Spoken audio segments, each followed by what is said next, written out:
their words. So, this is the end, but it is just the beginning. So, I thought I would start off with a simple little pop quiz here. And so I'm going to show a couple of different slides. On each slide there's a picture of somebody and a series of names of who it could be. All the names will always be related to each other, but I do not have time to go into why. So this first one, is this William McKinley, Teddy Roosevelt, Eleanor Roosevelt, which nobody guessed yet, or Smokey Bear? Teddy. So Teddy. So I should also mention that there are prizes too for getting it right. Okay. So next one. Is this Walt Whitman, Henry David Thoreau, John Muir, or Teddy Roosevelt? Muir. So that is Mr. Muir there. Love it. Okay, next one. Is this the first chief of the Forest Service, Gifford Pinchot, the former governor of Pennsylvania, or D, all of the above? The Giffinator. So we're not here, D. Oh yeah, D. Oh, you already got one, so. No, you only get one.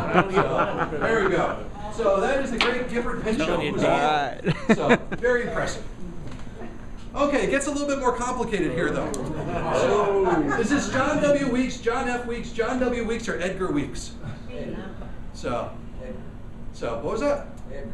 Edgar. No, not Edgar. A and C. There you go, John W. So, actually,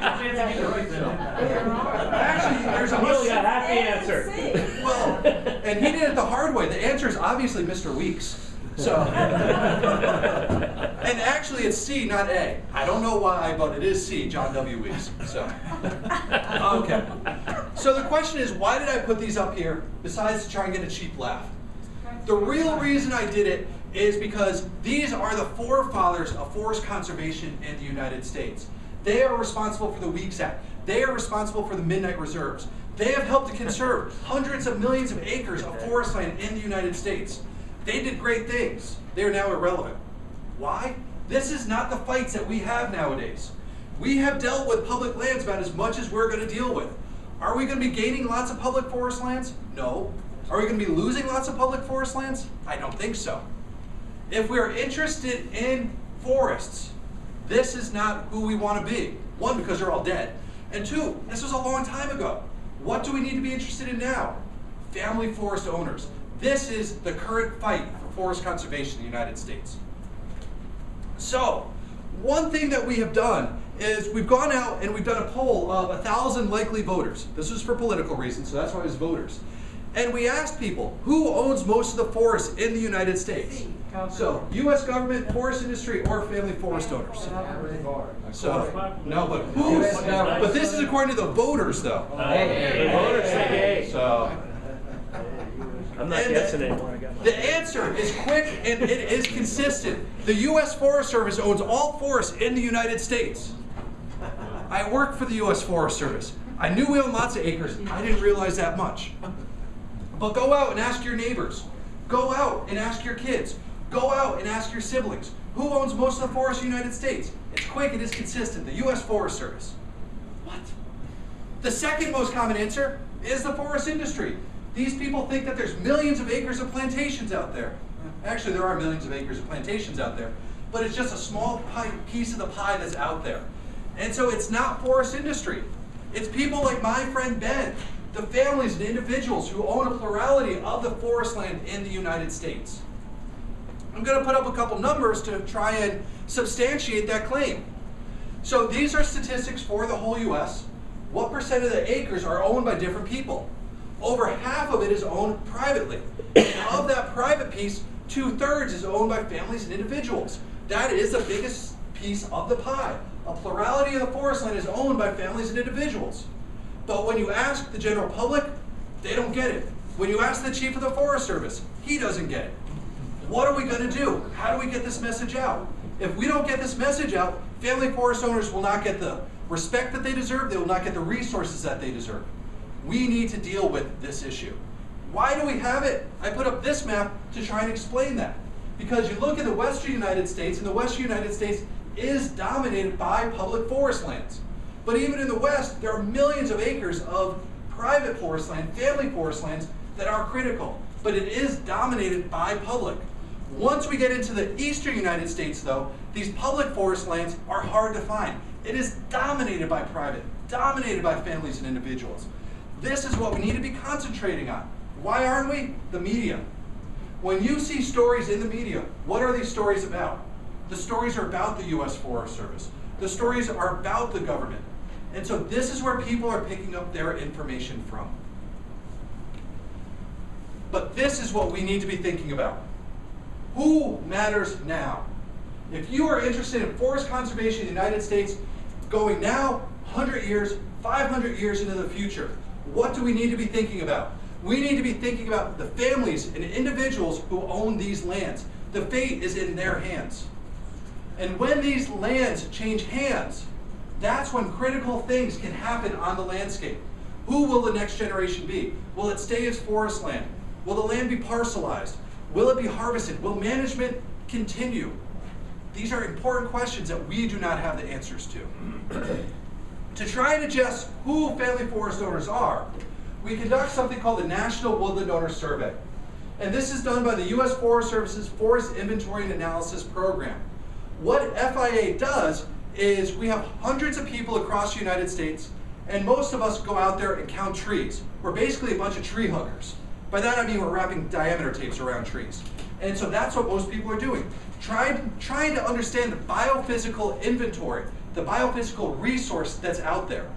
But instead of trying to understand the trees, I'm trying to understand the people who own the trees. So instead of going out and hugging trees, I go out and try to hug landowners. Well, I tried that once, it didn't go over well.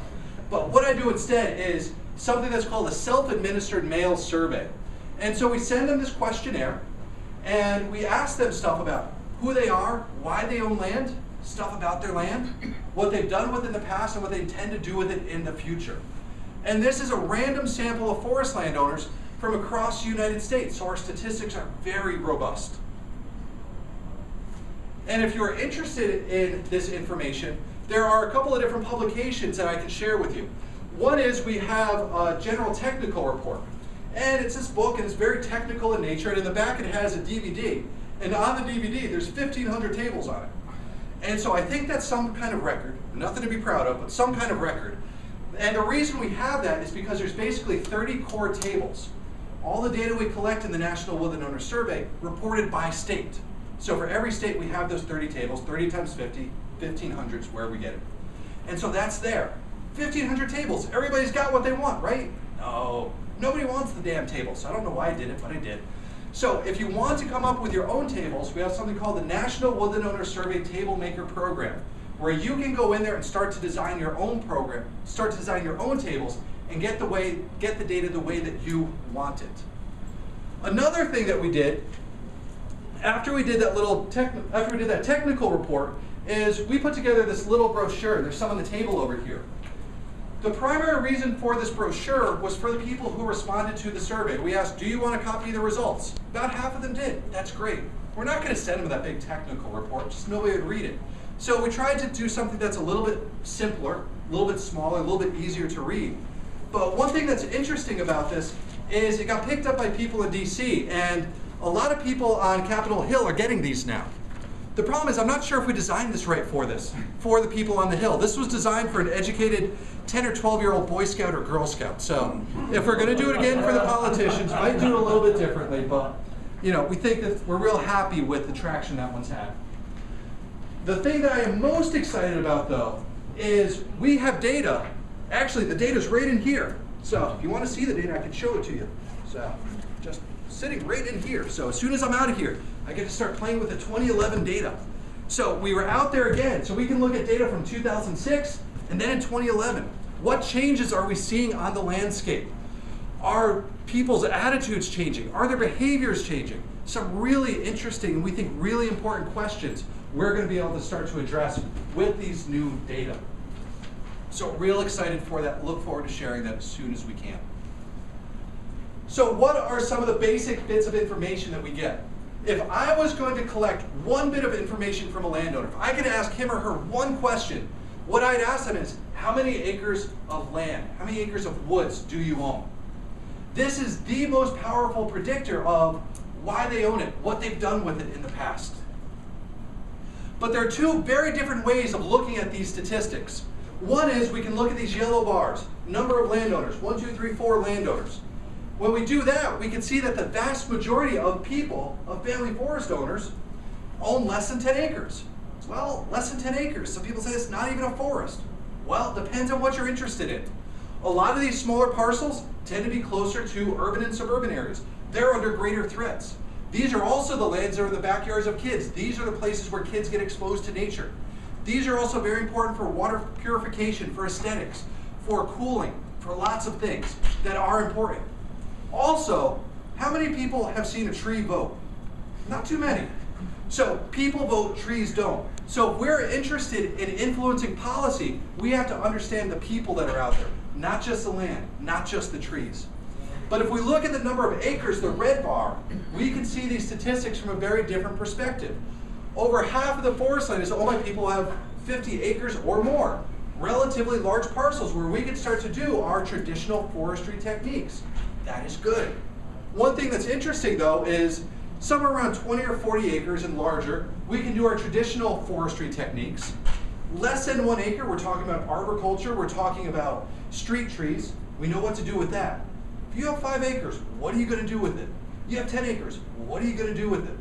This whole in between, this suburban forestry, this boutique forestry, this woodscaping, we don't know what to do with. An interesting problem that we need to keep addressing. I put this up here to justify the statement that size matters. And this is the greatest predictor of a lot of different things. And once we get below about 50 acres, the probability of having a management plan, the probability of having sought management advice, the probability of having harvested trees drops off precipitously. It's interesting, even at some of these larger holdings, we're not at 100% at any of these, but the probability increases dramatically. So less than 50 acres, it's something different that you can do with that land. Different options that are available to you versus 1,000 acres. But why do people own these lands? Aesthetics, legacy, privacy. These are what are paramount to family forest owners in the United States. If we want to communicate with them effectively, if we want to communicate with them passionately, what is important to them? We need to understand this.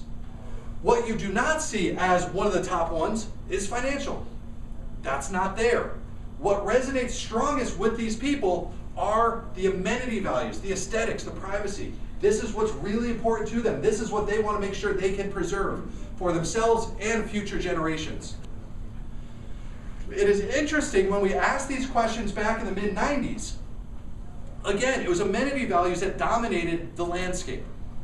But the first financial objective that came up in the 90s was timber production.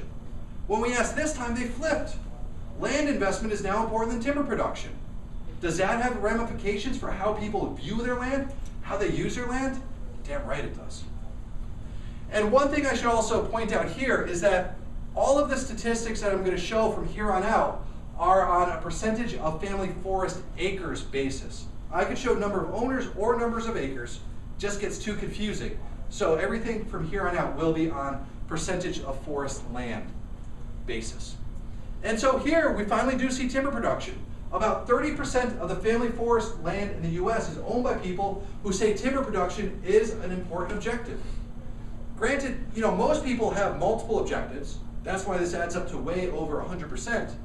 But timber production, it's not a dominant one for most people. If it is, we might be telling them one certain message, communicating with them about some things. But if it's not, we got to be careful how we're communicating with them. To manage or not to manage? Big question. A majority of the family forest land in the United States is owned by people who have commercially harvested trees, about 57%. So they're out there doing something active with their land. And so they're out there harvesting. So obviously they have a management plan. Obviously they've sought management advice. Oh, that'd be glorious. So it's not the situation. Only about 18% of the family forest land is owned by people who have a written management plan. That's a huge disconnect from the 57% who have commercially harvested. So are they harvesting sustainably? Are they getting the most for the woods and for themselves? Probably not. But at least they've sought management advice, right? No. Only about 37% is owned by people who have sought management advice. A lot bigger than 18%, nowhere near 57%, and nowhere near the 100% where we want to be. So how are we going to start to get these people? How are we going to get more people to get management advice? How can we get them at least to make informed decisions? Management plans are not right for everybody. We're never going to get that to 100%. You can beat your head against the wall all day. That's never going to happen. But if they're going to make a decision, let's hope that it's an informed decision. Personally, I don't care what their decision is. I don't. I just want their decision to be informed. I want them to know what their options are for it. Because if they have 40 acres of land and they have some wood on it, and they have Grandma Mary. Grandma Mary needs a new heart. What are you going to do? Are you going to go out and cut down all your trees? It's not the appropriate thing for the land. But you got Grandma Mary over here. Grandma Mary needs a new heart. Which one are you going to choose? Well, it depends on if you like Grandma Mary or not. But most people will choose Grandma Mary. Because of that, I just want, when they make that decision to slick off that 40 acres, they know what the options are for them. And they get the best value for them and the future. So how are we going to get more people to understand more, get information to them when they want it, how they want it, when they need it? We have to understand their demographics. About 40% of the family forest land in the US is owned by people who are 65 years or older. About 20% is owned by people who are 75 years or older. I'm not trying to say 75 is old, but once you reach that stage in life, there's different things you start to think about.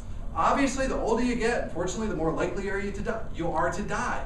So those lands will pass on to the next generation, a fairly big proportion of land, a big number of acres. Who's the next generation going to be? When I first started doing this research, I got real excited about this.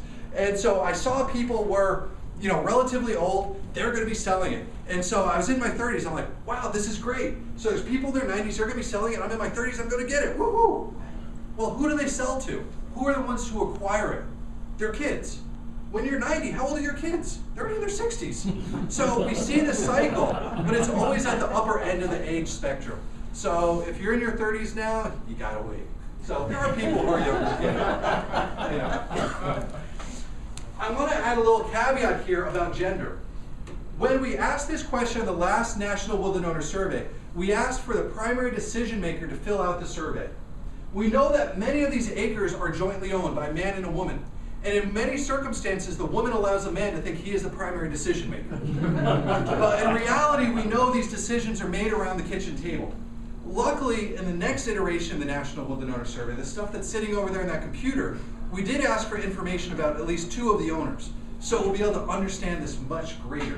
And actually what we're going to be able to do is start counting the number of owners, the number of people who are associated with this. Before I said there's 10 million family forest ownerships. Well, I don't know if I said that. There are 10 million family forest ownerships in the United States. Those are ownerships. If most of these are made up of at least 2 people, there's actually 20 million, 30 million people who are associated with family forest lands in the United States. That is a huge number of people. And if we could get them to collectively stand up, we won't get all of them, but we can get a lot more, and start talking about the importance of family forest land, that is going to be a great thing. The other set of demographics I want to mention real quick are their education and their income.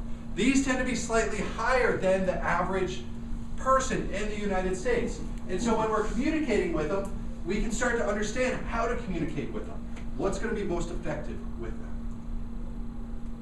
What are their plans for the next 5 years is all we're looking at here. In forestry is a long-term endeavor. And so it's not too surprising that a lot of them are planning to do relatively little in the next 5 years. Those who are planning to do something, firewood and timber production, that's fairly common for a lot of these people to do. But the one that really starts to get me real interested is this next one. Over 20% of the family forest land is owned by people who plan to sell it or pass it on to heirs the next 5 years. That's a huge amount of real estate. Again, who is the next generation going to be? Yeah. Can you split that out as far as whether it's heirs or sell? Yes. Okay. I will not tell you those numbers because I don't know them off the top of my head, but we are capable of separating that out. Okay. And particularly in the 2011 data, we're doing a much better job of trying to understand that whole intergenerational transfer. These are a little bit rough, and we're just going to be able to refine them. We're real excited about that. These are people's intentions, what they want to do or plan to do in the next 5 years. And so a fairly high percentage also plan to buy more land. Will they be able to? Maybe, maybe not. but that's their intention. So it's a useful snapshot of where they are right now. One way to communicate with people very effectively is to understand what their concerns are. Not our concerns, what are their concerns? Doesn't matter if we agree with them. Well, you want to make sure you agree with it, otherwise you're being disingenuous. But you want to make sure that you understand what is most important to them. We saw that a lot of these people are relatively advanced in age. We saw that family legacy is important to a lot of these people. We can also see that family legacy is of great concern to a lot of these people. Why? Because Bobby lives in Boston, Sue lives in Savannah, my forest land's in Wisconsin. Who's going to get it? I don't know. It's a concern for a lot of people. Or will I be able to hold on to it for the next 20 years? I don't know. Concerns that a lot of landowners have about their land. The next one, insect and plant diseases. This is a fairly common one, fairly traditional one. Depends on what bugs and crud happen to be in your neighborhood, but for a lot of landowners, this is important. The next one I find very interesting, fire.